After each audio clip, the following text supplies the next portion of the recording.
What's up, guys? Well, we're continuing with the War Within previews, and as you can see, I'm in the beta because it turns out I'm a dum-dum and didn't realize you could just buy beta access by the highest upgrade, which I hadn't gotten. So yeah, we can now look some more in-depth into professions. We're looking at leatherworking today. So yeah, leatherworking, the main thing we're going to craft with this profession is the various armor pieces, particularly the point and pickup epic gear. So the gear recipe list is looking very similar to what we had in Dragonflight. So for leather, you have for every slot the unembellished versions where you have the spark for that season. You can upgrade it with item level.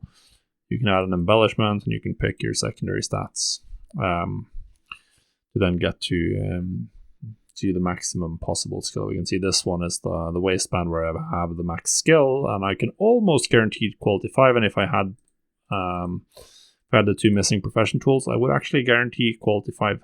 Very interesting. You can get there with max quality everything. You can get guaranteed max quality on the non-embellished pieces at the very least, which is cool. Then you have the same for mail, and obviously you also have some of these pre-sanctified or pre-embellished pieces, which already include their embellishments and specific stats. Now, these have a higher recipe difficulty, but they also have some more related nodes. So the ones in Flawless Fortress here, you can get even more skill for those specific recipes. I haven't tested yet if that takes you to a guaranteed quality 5, or if you have to rely on concentration to get there. But yeah, this is obviously just a pure simulation game. Like, people are going to sim out what is the best embellishment and what is the best slot. I think they're keeping crafted gear at the slightly lower item level, which means that you want to be on a lower stat budget slot. So that's going to be like bracers, might be making a return. It's like the main slot people go for: bracers, rings, cloaks. Well, just bracers for leatherworking, but we'll have to see. I haven't gone in depth on that, and you don't have to decide that.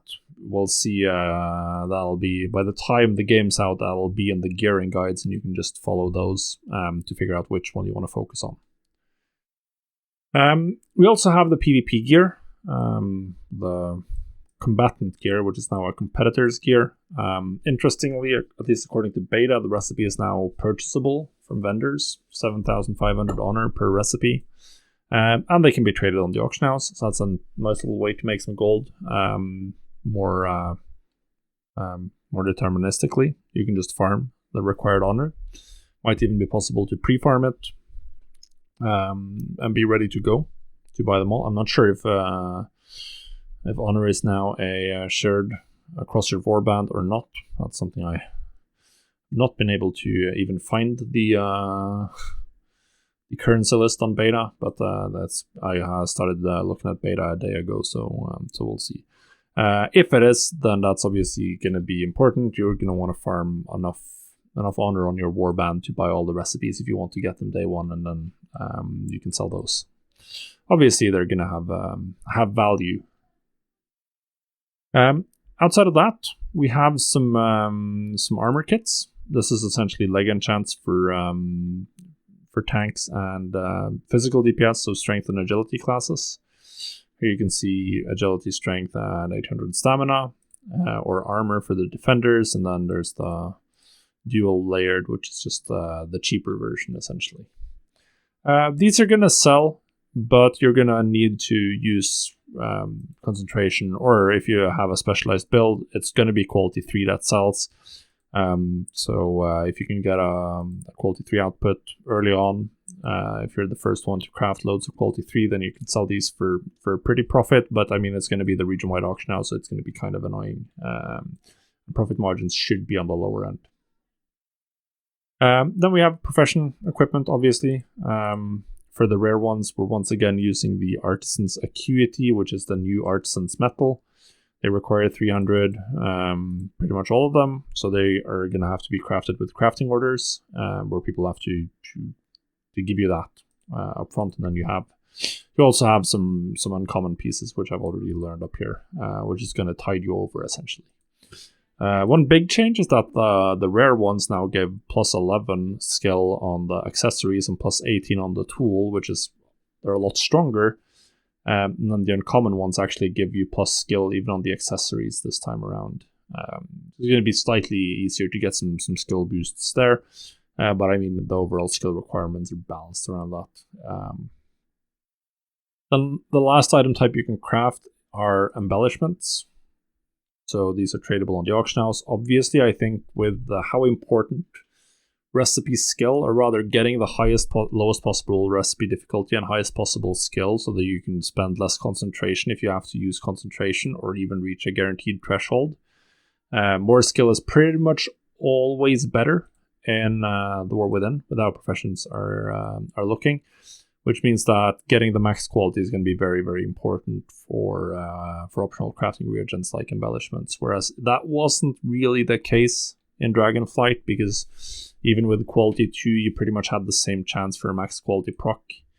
So they were kind of pointless, but this time we should see a significant price difference, essentially.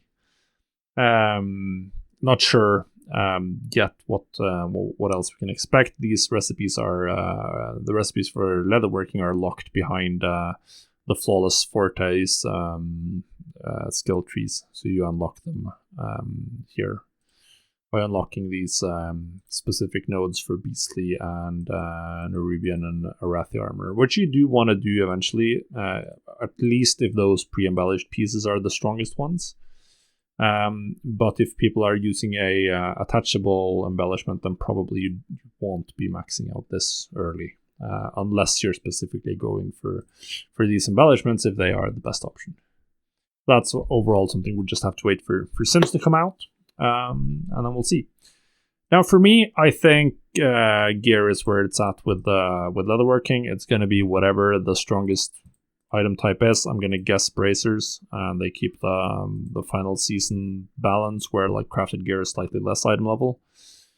So you want to put the strong embellishment effects on whatever slot you lose the least amount of stats on. And then obviously it might be some of these pre-embellished pieces. If it is, then that's what you have to go for, which have various other drops like these, the Waiters of the Unifying Flame. Luckily, that's a healing item. If that one's good, that recipe is sold on the auction now, so that's going to be quite expensive. But it could be that none of the leather pieces are really that good. Maybe we're looking at double rings even, or a ring necklace, or some other combination that turns out to be the best option. So that's just something we'll have to see. Going to be exciting. Anyway, I think gear is the best option for leatherworking by far. I think the other options is like maybe you can make good chunk of gold doing like armor kits very early if you can rush quality 3, but outside of that it just seems a little bit meh to me. So yeah, that's it for leatherworking. I'll definitely make another video where we look at some specific breakpoints and builds. We'll be doing that as we get closer to launch, but now we're just doing the high level overview. So thanks for watching. Bye.